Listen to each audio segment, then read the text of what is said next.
Welcome to Conversations with Corrections, hosted by the Utah Department of Corrections.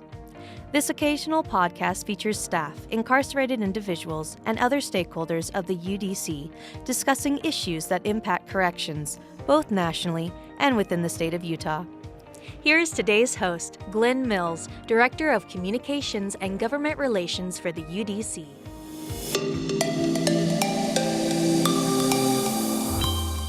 Hello, everyone, and thanks so much for joining us for this podcast. It is Conversations with Corrections. I'm Glen Mills, the Director of Communications and Government Relations, alongside Executive Director Jared Garcia. Really, this is an opportunity for us to talk about our leadership team and what we want to accomplish within the next 6 months. But Jared, we just came off of a statewide listening tour. As you went around to the different regions and the different facilities, what are some of the things that really stood out to you about the state of corrections? Yeah, I think first of all, the first thing that stood out to me is the professionalism. It was really great to see our people in their new uniforms, all in compliance with the new policy. I saw mostly people that were very happy about the things that are going on. But there were also a few things that have been recent changes that have created challenges for people that we need to be aware of. And we are mindful of it. The first one is the policy change from the 84 to 80 hours of overtime. I know not everybody was able to make it to the listening session, so that's why we really want to talk about it here. Yeah. At the end of the day, it's a budget issue, and we've been living off vacancy savings for so long, and it was necessary because we needed to fill posts. But now that we're becoming closer to fully staffed, we really just have ran out of money, and we had to make a decision on how to use the money that we did have, and it boiled down to either spending it on ongoing overtime, which was never really budgeted for, or contributing that money to our compensation plan for our certified staff. And at the end of the day, we decided to move the pay plan forward so people could enjoy that daily earning every single day towards their pension, while we continue to evaluate overtime in our budget and how we can implement better long-term strategies for overtime. The other issue that came up frequently was the change in our sick leave policy. And really the message to staff is we don't want to be a punitive organization, but we are a professional organization, so we want people to use their sick leave and their vacation responsibly. On the flip side of that, we want our supervisors and our leaders to help people to find time to get days off when they need to. But really the overarching message related to that is if you're sick or your spouse is sick or your kids are sick, your significant other, and you need to stay home, then absolutely, please stay home. We don't want you to come to work sick. However, if you're just trying to get an extra day off or bookend your days off, or you know you're not sick and you're abusing it, then those are the instances we're going to look at, and we will take the appropriate action. But again, just have good communication with your leaders. If you're sick or you need a day off, we're hoping that we're being accommodating and helping you through those things, and that's really why we made the change to the policy. And when that change was made and you really put an emphasis on getting out ahead of it and talking about it, we saw a drastic change in call-outs. Talk a little bit about that. Yeah, absolutely. I'll talk about USCF specifically. There were days where we had 30, 35. I think we even had close to 40 call-outs, call-offs, unscheduled call-offs, and that costs the organization a lot of money.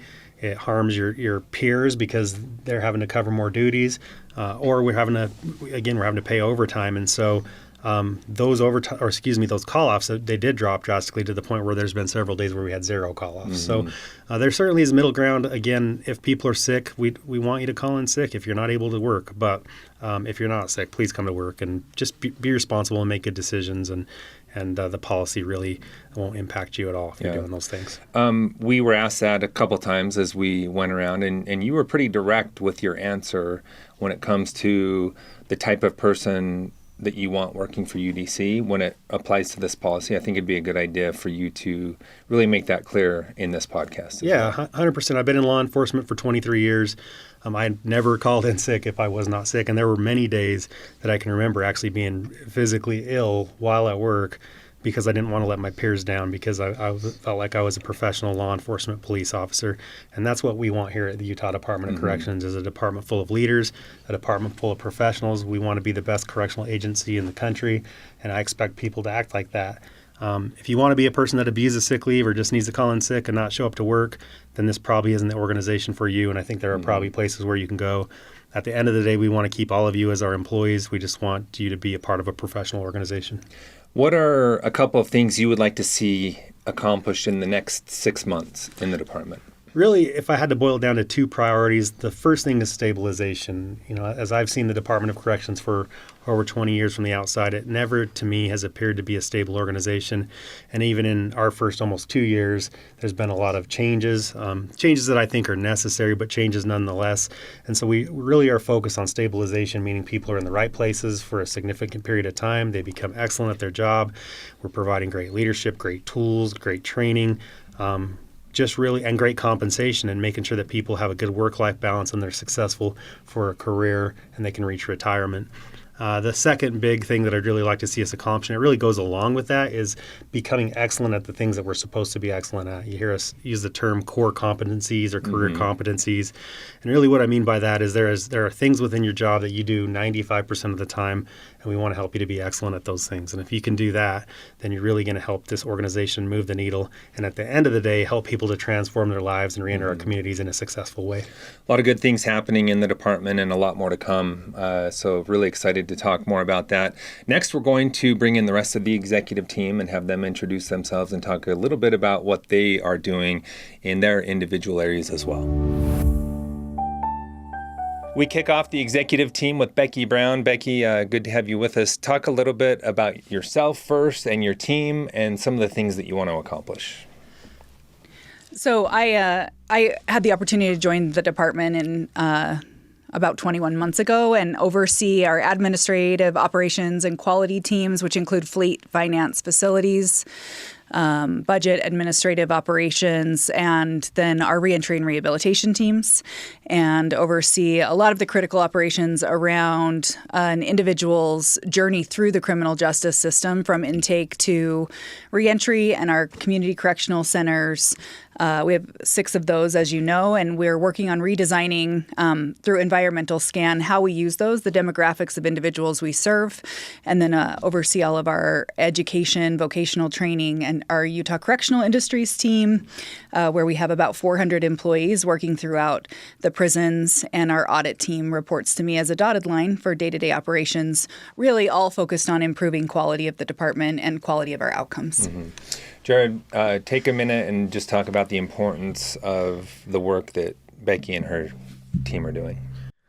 Well, it's very important, and that's why we made some of the changes I hope Becky has a chance to talk about. Really, 96+% of the people that are in our care, in our custody, are going to return to our communities and be our neighbors. And so it's critical that we manage their progress successfully. And that includes creating positive and safe environments for them to transform their lives, creating opportunity for them to be sober and overcome addiction challenges, and then ensure that we connect them to the resources that they need as they get closer to the gate now in the community. Mm-hmm. We all have basic needs in our lives, whether that's transportation, housing, food, employment, and really we have to be excellent at those things to ensure people are successful.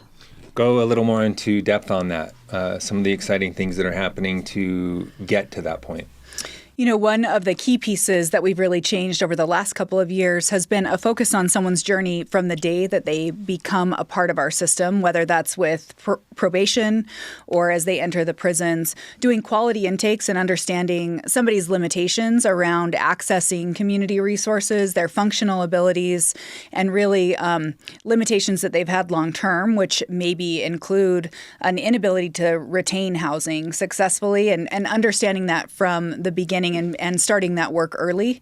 I think also helping drive people into evidence-based quality treatment programs that give them those services before the last day that they're with us, but being able to work backwards and understand the timelines more appropriately, and then really effective transitions into the community, including with both their healthcare needs, rehabilitative needs, and then needs related to psychosocial risk factors that include housing, education, vocational training, and making sure that that's in place and that we understand how to get them there, and if we need to have extra wraparound and supports for them as they're reentering, whether that's through our community correctional centers and continued treatment or aftercare services, and then throughout their time with our adult probation and parole teams to make that more successful.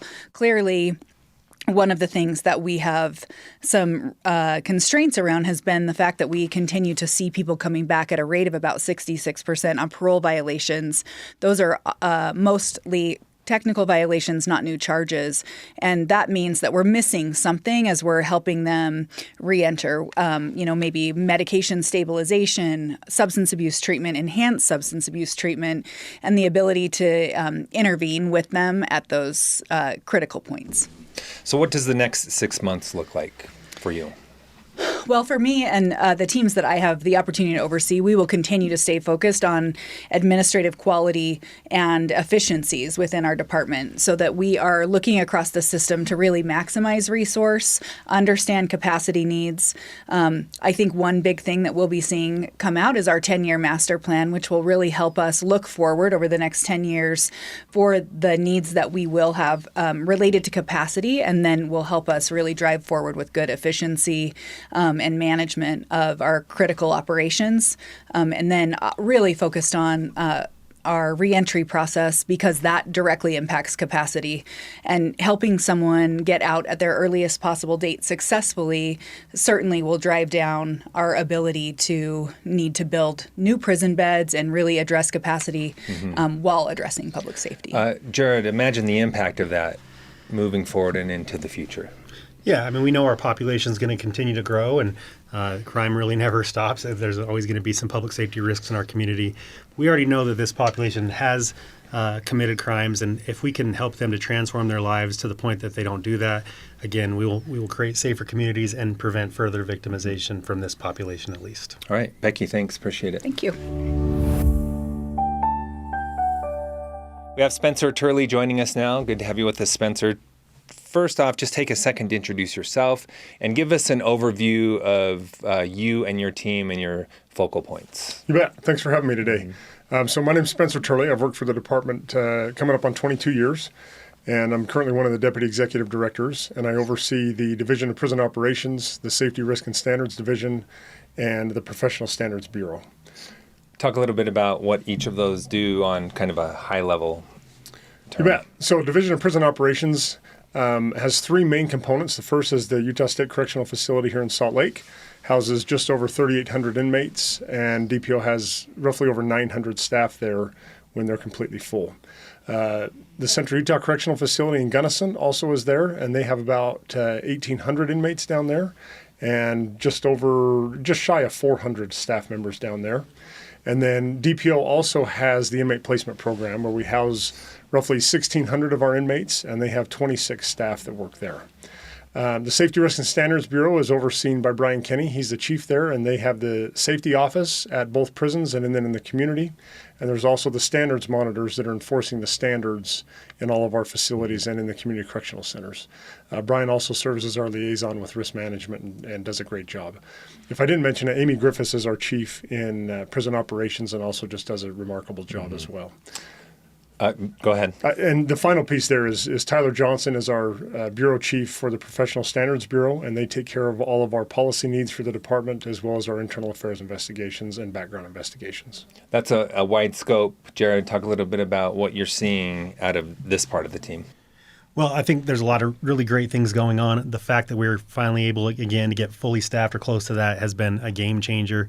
I think for many years the department's just been getting by and probably have skipped steps in the process, in any part of the process and every part of the process. So I think this really gives us a chance to reset what correction should look like in Utah and get people, again, back to the core functions of their job, make sure they're doing their job to fidelity, and hopefully be able to support people a little bit better so we can get them out on vacation, get them to more frequent training opportunities, and really just provide greater opportunity for leadership, specifically at that first line supervisor level.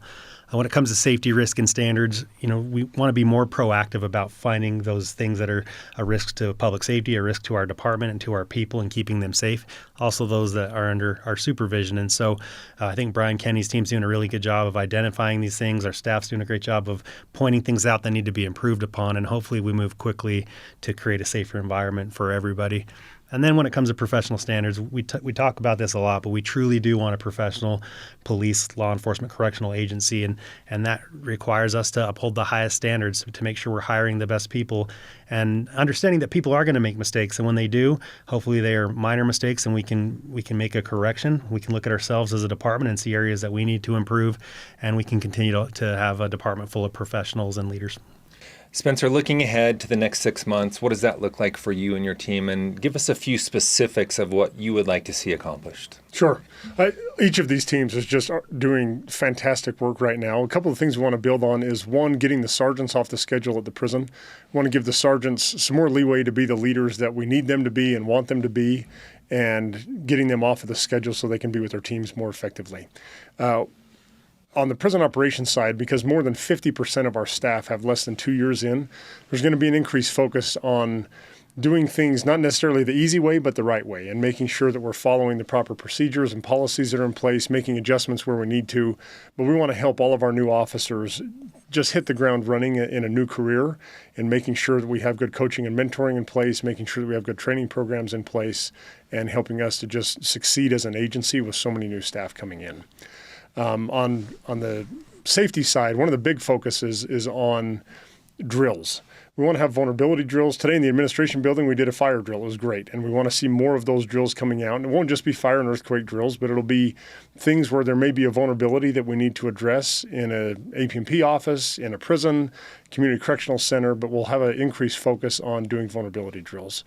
And then on the professional standards side, we are enhancing our background investigation process, particularly on the professional staff side. We've had a really good process going on the certified side, and we're going to kind of mirror those two processes a little bit and make sure that we're bringing the right people into the agency. And at the same time, we're going to enhance our policy approval process. We have many policies that are out of date, and it just takes way too long to get policies through, and so we're going to work on fixing that. All right, Spencer, appreciate your time. Thank you. You bet. Thanks for having me. Thanks, Spencer. Up next, Mike, take just a minute to introduce yourself, talk about your role, and then give us an overview of your team. Okay. I'm Mike Schoenfeld, one of the Deputy Executive Directors here at UDC. I've been in law enforcement for 29 years here at Department of Corrections, just over a year and a half. I really have most of our law enforcement functions at UDC under me, with the Law Enforcement Bureau, our Adult Probation and Parole, and our Training Academy is what I oversee. And so a lot of those functions have our LEO sworn folks in them, and handle our criminal investigations or our community supervision or training our sworn and civilian professional staff.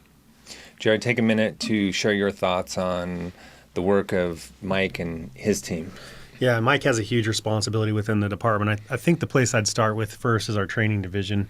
When we first arrived, there were over 400 vacancies, all of us when we arrived, which was really unheard of and created a big challenge for the department. And since that time, we've hired over 400 people. And so we've really had to double the size of the training division and place a priority on hiring all these new folks while continuing to improve the training of the people that have been here. And so I think you'll see a lot of new things coming out, whether it's a Google Classroom so we can deliver training to people, the curriculum writer and videographers that are going to be, again, delivering training to people so they don't have to leave their post, or they can take the training when it's convenient for them, and really finding more opportunities to provide training that is impactful and pertinent to their job right now. AP&P really has come a long ways. We've had to do some hard things related to structure, but we feel like they're doing a lot of great things. We really want to prioritize community supervision and what that looks like. We've already talked about rehabilitation and reentry and the importance of helping people to be successful. So that's an area that we want AP&P to prioritize. We've done some hard things with fugitive apprehension. We still want our AP&P folks to utilize their law enforcement duties when necessary and effect arrests when necessary. But also we want, when we have to take a fugitive into custody, specifically ones that are very violent and dangerous, we want to be able to do that in a safe and effective way, not only for officers, but also for the public. So these are some really great things that are going on. And then our Law Enforcement Bureau is doing excellent things when it comes to interdiction and tactical resources. And we just want to continue to see that grow so we can keep our facilities safe. Mike, as we went around the state for the listening tour, one thing we heard come up quite a bit was the new fugitive team. Talk about the why behind that. Really, we're trying to take that frustration away from our AP&P agents. We're looking for that true fugitive, the guy that we just don't know where he is. There's no stable address. There's no stable employment. We really can't get a hold of this guy. We just don't know where he went. Sometimes they've fled the state, even fled the county. You know, they might still be in Utah. But we're trying to take that piece out because we have you know, the sometimes we're spending too much time on the smallest percentage of our caseload looking for that guy and not focusing on the people who really need our attention or really want our help. So we're trying to take that frustration away from our agents, put that over into the Law Enforcement Bureau. We have a lot more tools over there with the U.S. Marshals and VFAST and some of our task forces that also go after fugitives to really track down these folks, figure out where they are if they're in Utah, figure out where they are if they're out of state, use our federal partners like the Marshals to grab them if they're out of state and bring them back into compliance with the Utah Department of Corrections. So really we're focused on that true fugitive. Those that resist our supervision, we still expect our AP&P agents to bring them into compliance. Sure. Sometimes an arrest is necessary with that. Other times it may just be that we need to hook them up with services or something that's missing that has drawn them out of compliance. So that fugitive piece, bringing that over to the LEB, we're really hoping that reduces that frustration sometimes for our agents. I really like the point you bring up. By doing that, we free up time for those that we can really be the most effective with in helping transform their lives. Real quick, besides the fugitive team, talk about the next 6 months and what you would like to see accomplished. In the next 6 months, we are in the middle of building this crime command center, calling it the IRIS for intelligence, reentry, intervention, and safety. That's going to be an intelligence-driven center. Really think about it as a place to, if you see something or you hear something and you just don't know what to do with it, that's the place you take it. We'll have analysts down there to take a look at that information, get that out to the right investigators or get that out to DPO staff or out to AP&P, right, as we're hearing things. So that's a big drive for us in the next year. We'll also be developing some intelligence-led police training, teaching our folks how to gather that information, what to do with it then, how to vet it, how to turn it into intel, and how to make it actionable. So that center is really going to drive a lot of our efforts across the organization into taking our information, turning it into intelligence, assigning that out, and really figuring out how we deal with the many issues that we have across the organization. Yeah. How do we get DPO and AP&P communicating about the person that's coming out or coming back in, right? How do we get LEB interdicting narcotics and also stopping the violence that's occurring inside the prisons? So that's a big drive for us, is that intelligence-led police model over the next year. And being able to communicate and coordinate like that just makes a ton of sense. A lot of exciting things happening. Thanks, Mike. Appreciate it. Yeah, you bet. Thank you. Maria Shirey joining us now. Maria, it's good to see you. Thanks for being with us. Take a little bit of time to first introduce yourself and then give us the scope of your team and some of the things you're working on. Okay, absolutely. Well, I've worked for Utah Department of Corrections for about 9 years. I spent 9 years before that working for the Washington State Department of Corrections.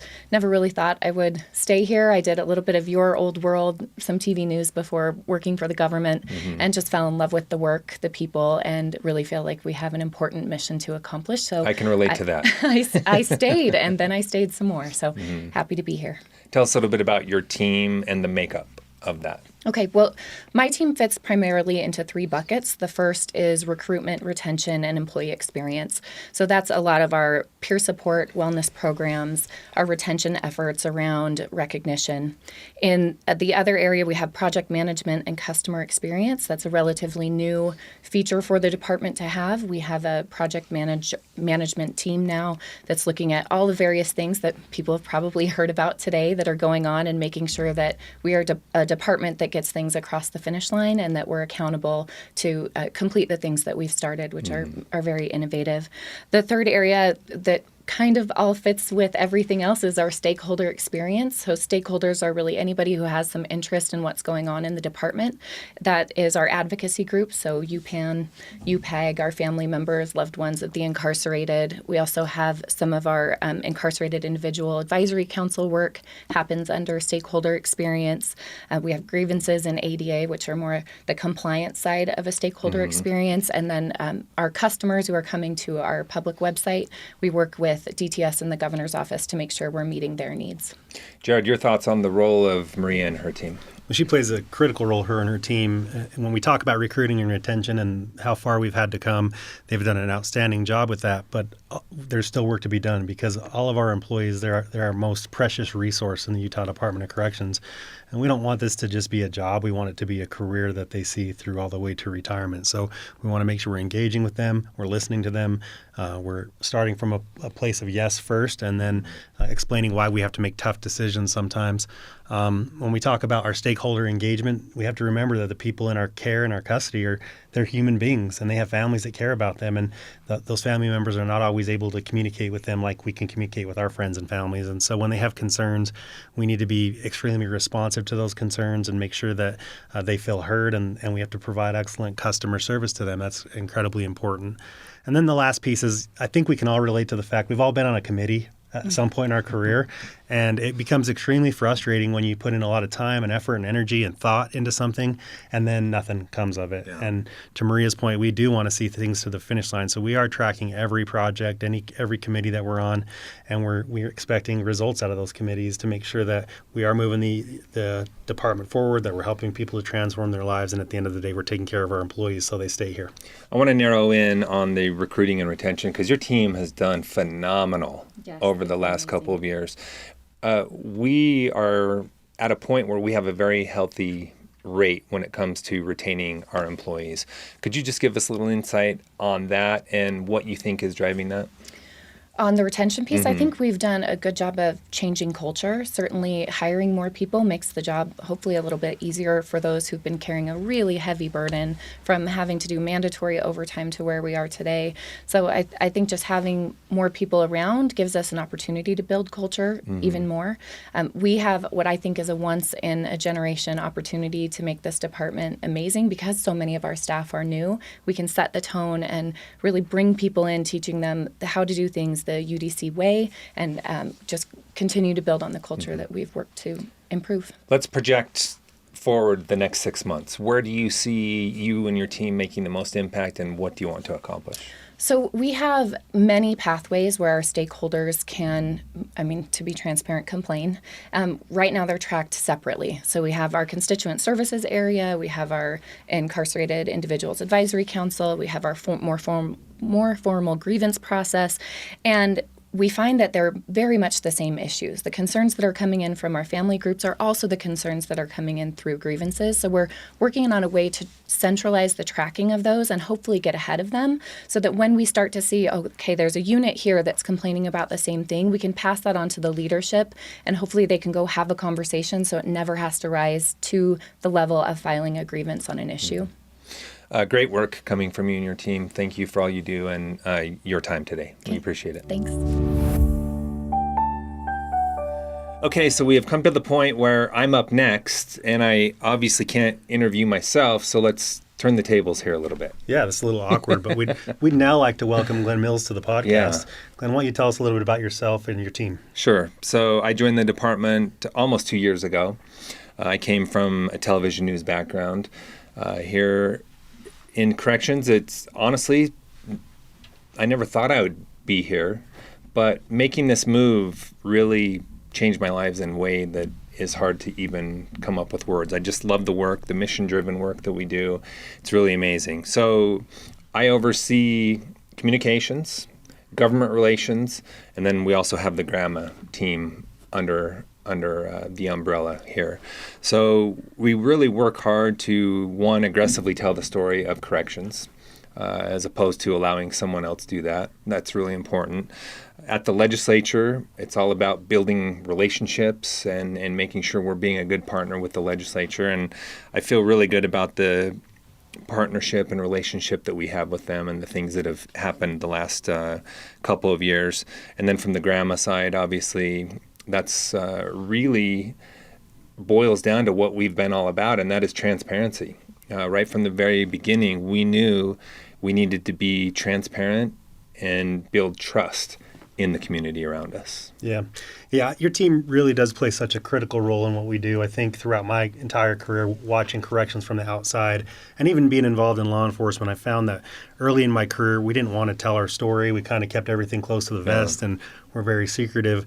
But you've done a great job of really representing corrections as a whole in the Utah Department of Corrections. Can you talk a little bit about what that was like early on, your perception of the department, and what you thought you needed to do to kind of change that perception or enhance that? Yeah, so a lot of times you might get caught up in this idea that, well, if I just don't say anything, everything will be okay. But having come from the other side of that, I know one thing. If you say no comment, you might as well say guilty as charged, because what's going to happen is someone is going to then just start digging into that. So that's really what I wanted to try to turn around here. Just being open. You can't always say everything, but you can always say something. So that was really important step. And really, even beyond that, and more importantly, is the people on Team UDC have amazing stories that are happening every single day. And the public is very interested in that. So that was really what we wanted to start doing too. And Jesse Valdez is on my team, and he does a phenomenal job going around with the camera and really telling the stories of UDC, what's happening. And it's something that people really love to see because it's not something they can see every day. You can't just show up at the prison and get in to see what's happening.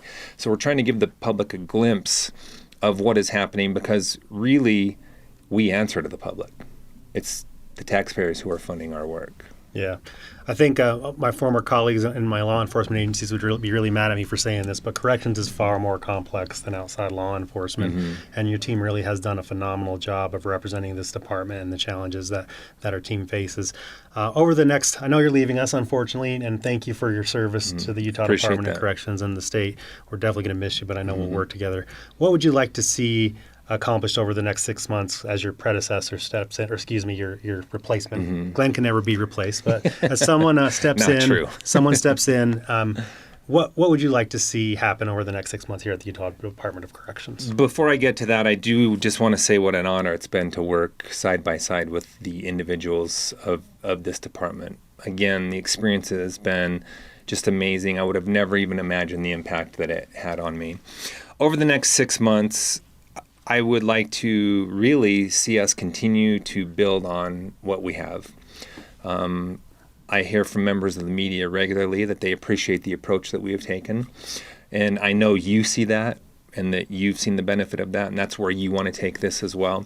So I just really look forward to, from the flip side, one, continuing to work with you, because I think we still will, but just seeing where it goes and being able to continue to tell the correction story in a way that we are telling it. Because I said from the very beginning, you can either tell your story or someone else is going to tell it for you. Yeah. Well, you've done a great job of telling our story. And again, thank you very much. It's been a pleasure. Yeah, thank you. Appreciate it. We round things off now with Ryan Day. Ryan, great to have you with us. Thanks for being here. First off, just take a little time to introduce yourself. Tell us about your role in the department and an overview of your team. Fantastic. So my name is Ryan Day. I've been here with the department for about a year now and having a phenomenal time. This is a great place to be. Love the people I work with. Love the projects that we're working on. My background is in private enterprise, building software, building companies, and selling services in that realm. My team here consists of individuals that historically have belonged to research and planning, and then also DTS, and maybe a few other people that we've kind of added in. We've built in a business intelligence team. We've built in some team lead concepts. So we've kind of grown what we have, and we're just super excited about the direction that we are going and what we have on our plate. And Jared, technology presents such an opportunity for the work we do here in corrections. Talk about that. Yeah, it's so critical. We have an obligation to replace or transform our records management system, OTRAC, and Ryan's team's working very, very hard on that. The reason that that's so important is because that is our main source of data. and how we track people's progress through the system. And if that data is incorrect or inaccurate, then we're not going to truly know how we are progressing as an agency and how we're helping people to transform their lives. So it's a heavy lift that Ryan and his team has on them, but they're working very, very hard so we can have great data, we can track our resources, and at the end of the day have great outcomes for people. Mm-hmm. Ryan, as we went around the state on our statewide listening tour, you were one of the more popular ones when it came to questions, and it centered around OTRAC. So what's your message to the department when it comes to that? So a couple things. One, specifically around OTRAC, I think I got beat up quite a bit from our APMP agents as far as how OTRAC was working for them. And so this quarter, we have redirected a bulk of our resources, meaning our developers, our project managers, the tasks that we're able to do, to focusing on the items that we heard from APMP, because I think APMP, as one of our major divisions, has just been neglected for so long when it comes to technology, specifically with OTRAC, that they have a right to be a little bit upset about how it's functioning for them right now. And so our tasks ahead of us are to do two things this quarter. Number one is to stabilize the system, to go in and actually fix some underlying issues in regards to OTRAC so that it will not go down as often as it historically has. And then number two is to focus on some of those specific issues that we've heard from APMP and hopefully make those agents' lives a little bit better. Mm-hmm. In addition to OTRAC, as you look ahead to the next 6 months, what are some of the things that you want to see you and your team accomplish?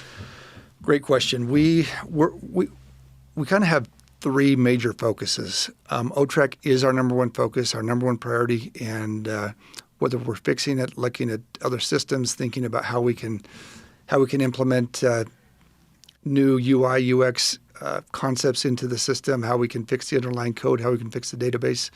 That's the biggest one that we have.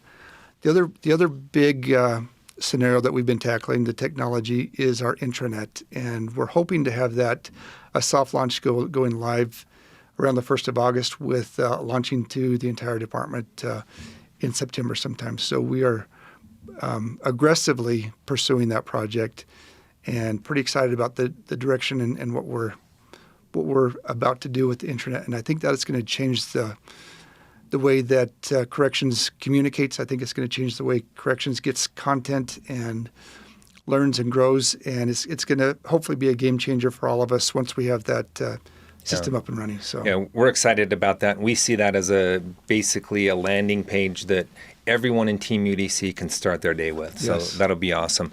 And then just one other big thing that we're working on is our business intelligence. And we've got some great progress being made right now, and we're excited to showcase a couple of very interactive dashboards that will allow individuals to come and drill in and see the data, find the data that they want, wonder about, hey, how many of this are there, and they can really start analyzing and getting feedback real time. So we're excited to showcase that here shortly as well. All right, Jared, technology could really make a lot of our jobs easier without getting into too much detail, just on a broad spectrum. How do you see the use of AI and other technology uses to make our work better?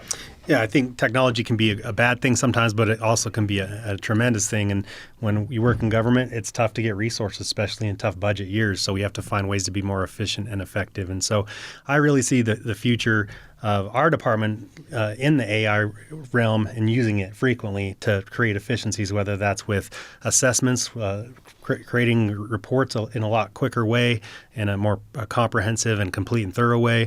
And so I just think we'll see technology grow in our department and help us to be more efficient and effective without taking people's jobs, just giving them more time to be better at their jobs. All right. Ryan, appreciate the work you do, and we all know it's critical to our department. Thanks for being here. Thank you. Appreciate it. Thanks, guys. Okay, Jared, let's wrap this up. The point of this podcast was to give a recap of the statewide listening tour, because we understand not everyone can make that, but this is an easy way to really where anyone in the department can access it. Your final message to the department in not only where we are today, but where we're moving forward. Yeah, I just want to say how exciting it is to work for this department. We have a tremendous opportunity to impact the criminal justice system and public safety in a very positive way. all of our employees they serve as the backstop to the criminal justice system, and we want them to understand how important they are, and it's important that they take their job seriously. It's a very challenging job, and sometimes can be a thankless job, but all of our employees go about their day-to-day business in a very professional way, and in a way that I'm glad that you are highlighting. So just want to thank everybody for what they do. I want to make sure they're looking out for each other, their mental health, their physical health. They're trying to strike the right work-life balance, taking care of their families, and at the end of the day, going home safe and getting to their retirement. And that is what it's all about. If you are watching this, we hope that you've found it insightful. We will be doing this on a more regular basis, likely a monthly basis moving on out. This has been Conversations with Corrections. This has been Conversations with Corrections from the Utah Department of Corrections. These podcasts are on our website at corrections.utah.gov or on the UDC YouTube page. Suggestions for a future topic can be sent to corrections@utah.gov. Thank you for joining us.